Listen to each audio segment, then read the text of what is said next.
C'est le moment invité sur Actu Matin et comme je l'ai annoncé dans mon introduction, Eddy Cotton, enseignant psychopédagogue, est notre invité de ce matin. Monsieur Cotton, bonjour. Bonjour, bienvenue sur Actu Matin.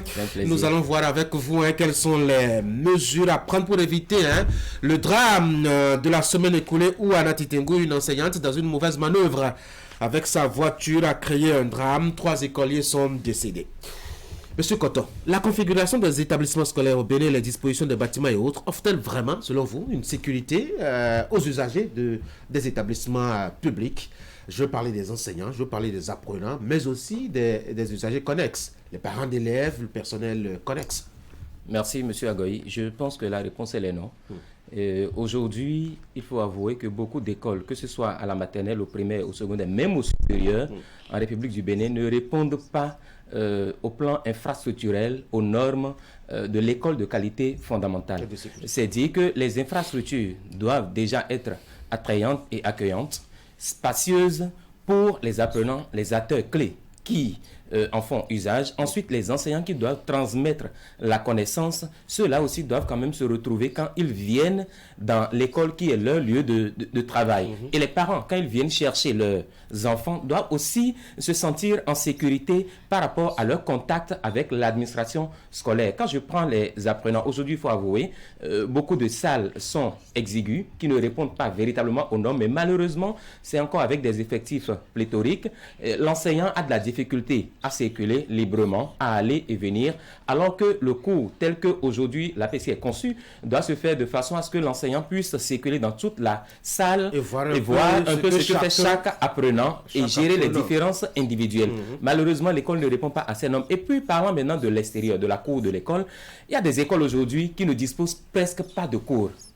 Il y a des écoles qui n'ont pas de clôture et ça pose un problème. Je me demande parfois, je m'interroge, comment est-ce que les pouvoirs publics ou les autorités peuvent-elles construire une école sans clôture? C'est supposé que je construis.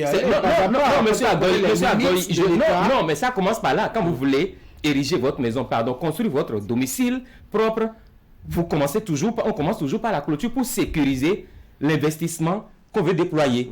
Les gens n'ont même pas encore commencé par construire la maison. Et puis, on construit un magasin, tout au moins pour sécuriser d'abord l'investissement, c'est-à-dire le matériel, les matériaux à utiliser. Mais pourquoi est-ce que dans les écoles, on construit les salles de classe, les infrastructures à coût de milliards, et puis on ne les sécurise pas avec une clôture? Ça pose un problème. On devrait en principe commencer par la clôture. C'est mon avis. Ensuite, quand on a érigé l'école et qu'on n'a pas eu le temps de faire la clôture, au moins les 2 premières années tout au moins, il faut y penser parce que après ça devient compliqué. Aujourd'hui, je ne vous cache rien, mais il y a des écoles maternelles dans lesquelles les maîtresses ou les maîtres sont obligés tous les jours d'aller dans la brousse pour aller chercher tel ou tel autre enfant qui s'est évaporé dans la nature parce que justement, il n'y a pas la clôture pour sécuriser. Non, c'est arrivé déjà. C'est arrivé dans le département du Plateau. Et puis, je voudrais dire, il faut sécuriser les biens et les personnes. Et puis, l'autorité a parlé. Je ne suis pas contre la décision. Je suis d'accord que quand il y a un drame... On va fouiller la décision tout à l'heure. Après le drame, justement, il n'y a que les responsables départementaux en charge de l'enseignement, des enseignements maternels et primaires ont pris certaines décisions. La première, c'est que désormais, les enseignants sont obligés, à la fin des cours d'organiser les apprenants, de les aligner et de les conduire hors de l'établissement. Je crois que c'est quand même assez strict pour permettre à ce que chaque enseignant puisse passer la main de façon directe aux parents pour le relais, en termes de sécurité, en termes donc de veille sur les apprenants. Je suis d'accord, M. Agoy. L'arrêté numéro 548, dans son article 3, a précisé cette disposition que l'autorité, le directeur départemental, a rappelé aux enseignants. Et puis la première interrogation, je me dis, mais pourquoi est-ce que nous attendons qu'un drame survienne, qu'un accident tragique intervienne avant de rappeler ce que chacun doit faire? Parce que là, il ne faut pas dédouaner aussi les enseignants. Si les tests sont prévus, que les enseignants puissent veiller à la sécurité des apprenants dès la sortie des classes jusqu'à ce que leurs parents viennent les chercher, voilà, jusqu'au portail, l'enseignant doit pouvoir se consacrer à cette mission-là qui lui est dévolue. Parce que à l'intérieur de l'établissement ou de l'école, l'enseignant est garant de la sécurité des enfants. C'est quand les parents viennent les chercher au portail que désormais ils se déchargent.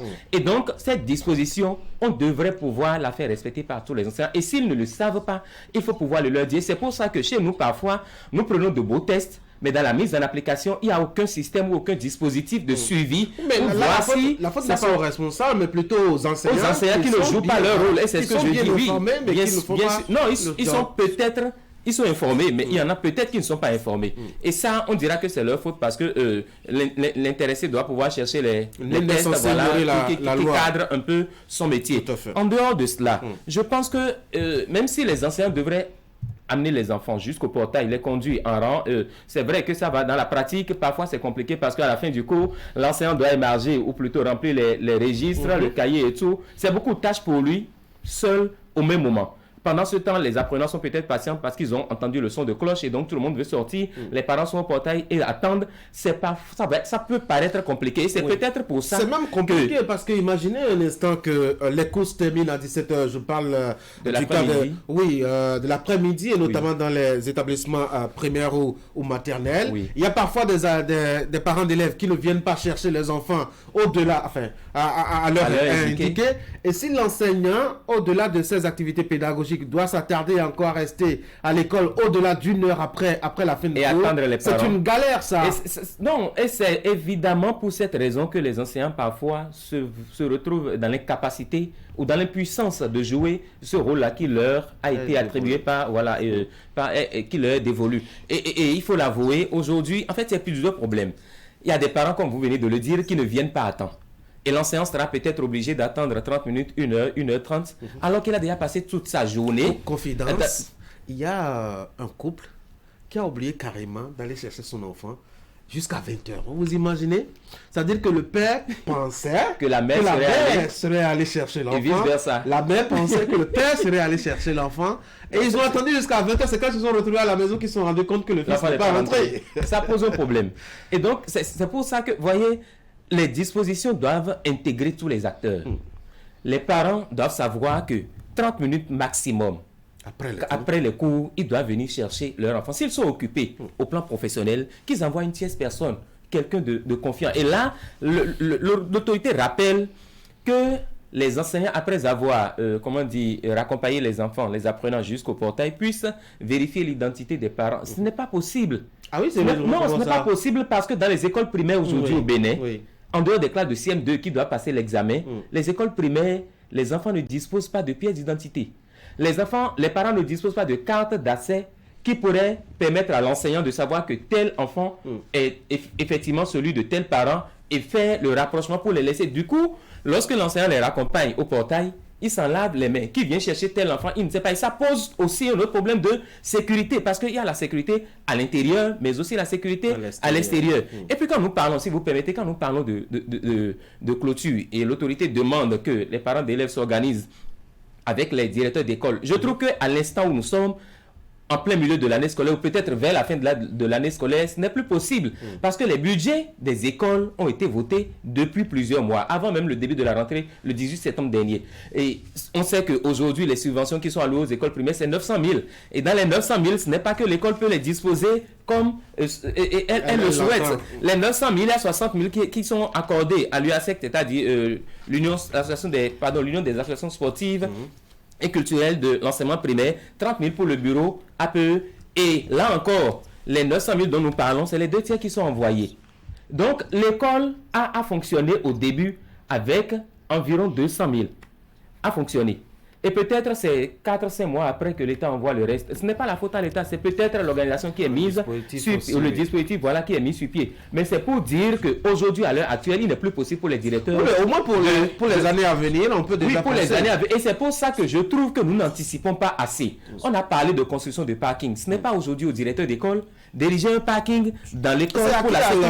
Non, mais avec quel moyen est-ce qu'il le fait? Il le fait avec quel moyen? Parce que là encore, je ne vous l'ai pas dit, mais la sécurité en dehors de l'école, ça prend en considération par exemple aussi les passeurs, c'est-à-dire ces personnes-là de bonne volonté parfois, qui aident les apprenants à traverser la rue, parce qu'on a connu à Zakota l'année dernière ou l'année sur-dernière, il y a eu des cas d'accident, des enfants fauchés par la mort. Donc, c'est aussi un problème en dehors de l'école. Les passeurs là, par exemple, qui les recrutent, ce n'est pas prévu dans les rubriques pour lesquelles les directeurs d'école doivent décider d'investir avec les moyens de l'école. Parfois, c'est des chefs d'établissement ou des directeurs d'école qui mettent la main à la poche pour recruter ces passeurs-là. Mais comment est-ce qu'on fait pour que ça puisse perdurer? L'État doit pouvoir revoir un peu les donnes. Et quand je parle aussi du moment, est-ce que là, puisque le budget est voté depuis plusieurs mois, on peut demander à un directeur d'école de construire un parking. Et quand que l'espace n'existe pas, parce qu'il aurait fallu prévoir cet espace-là pour qu'aujourd'hui, le directeur puisse en faire usage, mais l'espace n'existe pas. Les écoles sont construites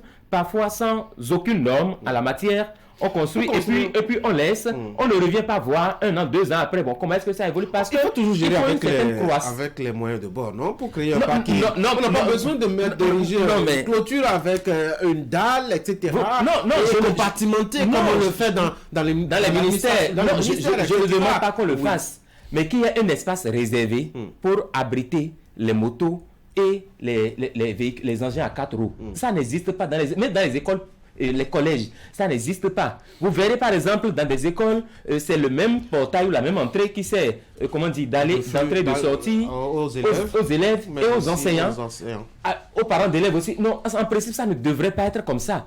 Parce que ça devrait préoccuper en fait par rapport à la sécurité qu'on voudrait accorder aux uns et aux autres. Et j'ai parlé de sécurité des biens des personnes. C'est déjà arrivé que dans une école ou dans des écoles, les gens sont allés cambrioler le bureau du directeur juste pour s'accaparer des biens ou des vivres prévus pour les cantines scolaires. Donc l'État qui investit ne prend pas suffisamment de dispositions pour sécuriser ces biens et sécuriser aussi les personnes. Et donc je pense que véritablement pour résoudre ce problème... Allons-y rapidement sur le Oui, pour résoudre ce problème. D'abord, je demande à l'autorité de ramener la balle à terre parce que ce qui est arrivé, ce n'est pas forcément... Elle n'est pas énervée, elle a rappelé quelques dispositions. Non, mais quand on dit rappel à l'ordre, vous savez, l'intitulé déjà de la note, ça peut... Je pense que dans cette situation, il faut toujours ramener la balle à terre. Et quelqu'un dira que dans la plus grande douleur ou dans la plus grande émotion, il ne faut jamais prendre de décision. L'autorité doit décider, rappeler, je suis d'accord. Mais qu'on essaye d'y aller avec méthode. En quoi faisant? Consulter, par exemple, réunir le ministre des enseignements maternels et primaires devrait déjà, par exemple, convoquer tous les directeurs départementaux, les chefs de région pédagogiques, je crois que ça a été modifié récemment, les inspecteurs, les conseillers pédagogiques, les directeurs d'école, déjà à une séance, pour voir comment est-ce qu'on fait en pleine année scolaire pour qu'un tel drame ne revienne pas. Ensuite, quand on les a convoqués, qu'on puisse voir avec les uns et les autres la possibilité qu'il y a à associer les collectivités locales, par exemple les mairies, pour que dans l'urgence, comme l'autorité a demandé, des parkings soient érigés dans les écoles. Mais au-delà, il faut assurer la sécurité des biens et des personnes avec les clôtures à mettre à disposition de ces écoles pour que nous soyons sûrs que désormais les écoles disposent de clôtures. Et ensuite, il faut, comme je l'ai dit, si possible, prévoir différentes entrées pour le personnel enseignant, pour les apprenants aussi et pour les parents. Et pour finir, que les écoles primaires disposent pour leurs apprenants de pièces d'identité. Sans quoi, n'importe qui peut aller dans n'importe quelle école pour chercher n'importe quel enfant et en faire n'importe quoi. Donc ça pose toujours le problème de sécurité. Ce n'est pas quand les enfants ont atteint le CM2 qu'il faut prévoir donner une pièce d'identité. Ils ont commencé l'école depuis la maternelle. À la maternelle, ça se fait. Oui. Mais pourquoi est-ce que le point est rompu? À la maternelle, justement, il y a des dispositions qui sont prises. Oui, qui sont prises par rapport à l'identité. Peut-être à cause de leur jeune âge, on y veille. Mais au primaire, pardon, monsieur Agoy, on suppose qu'ils sont légèrement on est toujours jeunes. Ils sont toujours enfants. Ils n'ont pas atteint l'âge de maturité pour se prendre en charge. Mais je voudrais finir avec ceci, si vous permettez. Il faut susciter les citoyens de bonne volonté. Je pense que l'État peut le faire. L'État peut susciter les citoyens de bonne volonté qui peuvent accompagner spontanément ces initiatives. Parce qu'à un moment donné, il faut l'avouer, l'État ne peut pas tout faire. Mais pourquoi est-ce qu'on n'appelle pas les gens? Je pense par exemple à cette organisation, le Téléthon pour soutenir l'école béninoise. Pourquoi est-ce qu'on ne l'organise pas chaque année? Voilà, à l'occasion de doter l'université de quelques... Oui, voilà. Et en son temps, beaucoup de ministres, des autorités se sont prononcés pour apporter leur soutien et on peut reprendre. La journée mondiale de l'éducation en janvier, c'est déjà passé malheureusement, mais on peut toujours réitérer cela à une occasion spécifique de l'année et les ressources qui seront mobilisées seront mises en œuvre pour construire ou arranger, réfectionner les infrastructures avant l'année scolaire à venir. Ce serait une belle initiative. Eddy Camille Koto, enseignant, psychopédagogue. Merci beaucoup d'être venu sur l'Actu Matin. Merci à vous. Bonne journée. Merci. Que s'est-il passé ces 7 derniers jours au Bénin, notamment sur le net? réponse à cette question à travers la rubrique qui va suivre. Voici Actu sur le net.